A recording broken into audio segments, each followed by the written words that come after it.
The 24 Hours of Le Mans, a race of epic proportions. The single largest sporting event on the planet attracted over 263,000 spectators. The city of Le Mans is alive with the spirit of motorsport. The whole thing about the race, I mean, the fact that it is on 13.629 kilometer long circuit, that it has tradition from 1923, that it only is held once a year. The whole build-up, that the whole city is behind this historic race, with a scrutineering in the city center, with a parade, with all the build-up. It's done with so much style and tradition, and then the track is actually very, very fast. A lot of great sectors, combination, corners. Personally, my Mont Blanc is my favorite corner, a very, very fast corner. All these things, I think that triggers both the fans, the marshals, the engineers, the mechanics, and certainly also the drivers. The week-long spectacle commences with scrutineering in the city centre, followed by 2 evening practice sessions on Wednesday and Thursday. The anticipation nears fever pitch on Friday as fans are treated to the traditional drivers' parade. I think it's a combination of a motorsport festival, racing, music, party. You know, it's everything combined. And it's not just one day, it's 4 or 5 days. And the real racing enthusiasts, you see them all over the place. Today I went with the bike around the track. I saw a lot of English with their Porsches and Aston Martins and Lamborghinis, and they were just revving the engines and so on. You know, it's a petrolhead festival, and I think that's what makes it special, because in the end we are all petrolheads.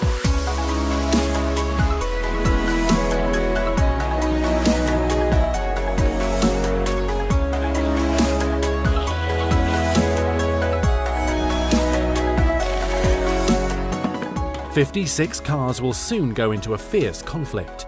Their battlefield is Circuit Le Sarthe, where dreams may come true or be smashed into oblivion. The circuit, comprising both closed racecourse and public roads, provides drivers with challenging high-speed corners and straight sections that give them the opportunity to push their 210 miles per hour racing machines to the very limit. The track is really special here because you have everything. You have very slow corner in first gear at 60 km per hour. You have very fast corner at 300 km per hour. You have this Inaudier straight at 340. So at the end of the day, a car in Le Mans needs to be a very good car, not in terms of, for sure, reliability, but in terms also setup, because you have everything. Fast, slow, high speed, low speed. You need downforce, you don't need downforce. You need drag, you don't need drag. It's incredible, so it's really an engineered track also. For nearly a century, Le Mans has built up the reputation as the greatest race in the world, inspiring pop culture, influencing technology and spawning championship careers. Yeah, for sure it's hard, no? Especially the first laps in the night here are pretty tough. You need to it's hard to find the grip, it's hard to find the braking points, it's hard to find the traction and the confidence, no? That's the most important here in Le Mans.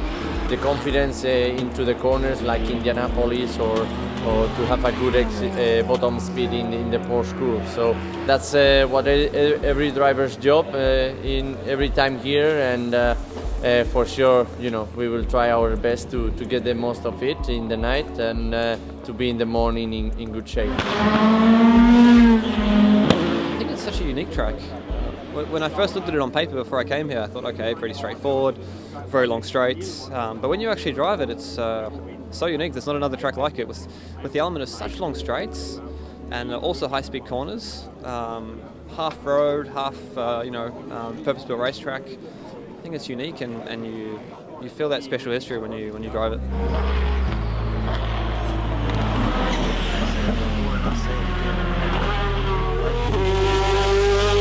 This round of the World Endurance Championship may for some drivers be more important to win than the championship itself. If I really have to choose, I would definitely go for Le Mans, because that 5, 6, 10 minutes on the podium as a winner when there's 70, 80,000 spectators watching you. They have lived the same emotions over 24 hours than you. Everyone is tired but fully emotional. This is just amazing, and nothing in the world comes close to that feeling.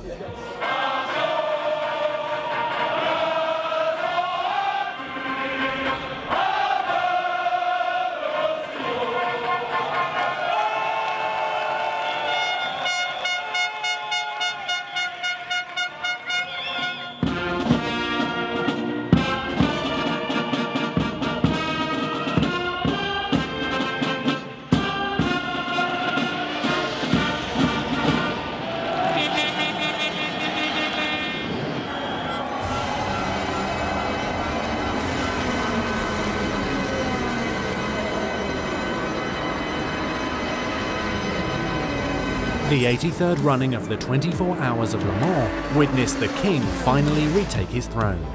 The endurance racing classic kicked off with the Porsche LMP1 trio at the front, but they would spend most of Saturday fighting for supremacy with Audi, their German cousins. As the fight for the lead raged on throughout the day and into the night, Toyota lost touch and both of their cars fell multiple laps down. They were never a factor for the win. At the end of the first hour, the Porsche factory GT team had a frightening moment when their number 92 car went up in flames, causing 2 prototypes to crash on its fluid. It wasn't the last fire of the race, with another Porsche losing an engine in a ball of fire, and a scary situation when 2 Ferraris had flash fires in the pit lane. All drivers and crew escaped unscathed. In the biggest LMP1 incident of the race, Loic Duval's number 8 Audi R18 e-tron Quattro was sent nose first into the Armco after colliding with GTE traffic during confusion as a slow zone was just ending. Despite major front and rear damage, the team was able to get the car back in the race after a mere 4 minutes and 12 seconds in the pits. The safety car period lasted over 40 minutes as they had to repair the wall where the Audi impacted. Just past the 7-hour mark, the number 18 Porsche of Romain Dumas, Mark Lieb and Neil Yarny went off, but returned to the race with a new nose soon after. The sister number 17 Porsche of Mark Webber, Timo Bernhardt and Brandon Hartley was later hit with a 1-minute stop-and-go penalty for Hartley overtaking under yellows, and perhaps cost them a shot at the victory.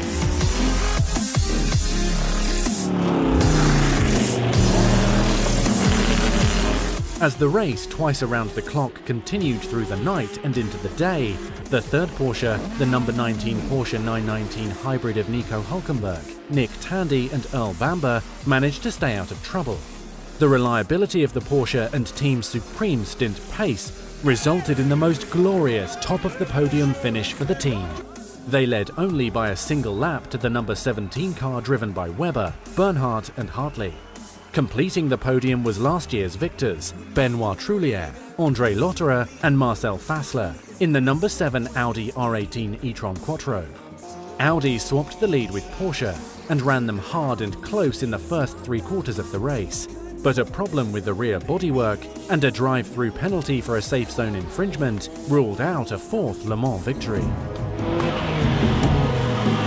The 24 Hours of Le Mans was the official debut of the much-anticipated Nissan GT-R LM Nismo. All 3 cars suffered issues from the green to checkered flag, with only one making it to the end of the grueling endurance race. The number 22 Nissan GT-R LM Nismo of Harry Tricknell, Michael Crum and Alex Buncombe took the checkered flag on Sunday afternoon after battling against the odds. Aston Martin got a taste of just how unforgiving Le Mans could be. After dominating both the GTE Pro and AM classes all week, their number 99 Aston Martin Vantage V8 lost the lead when it crashed into the back of an LMP2 car, suffering severe front-end damage. The number 96 machine crashed at the Ford chicane with 7 hours left in the race and would not return. Corvette would inherit victory in GTE Pro, despite losing its sister car in qualifying when Jan Magnussen suffered a huge crash. In the LMP2 class, Team KCMG enjoyed a near-flawless race. Not only was it the first win for a Hong Kong team at the world's greatest endurance race, but also the maiden triumph for Orica's all-new 05 Coupe. In GTE AM class, it was the Ferrari 458 GTE of SMP Racing taking top spot on the podium. Another classic 24 Hours of Le Mans is now in the history books, as the World Endurance Championship looks forward to the next stop on the tour, at another classic venue, the Nürburgring in Germany.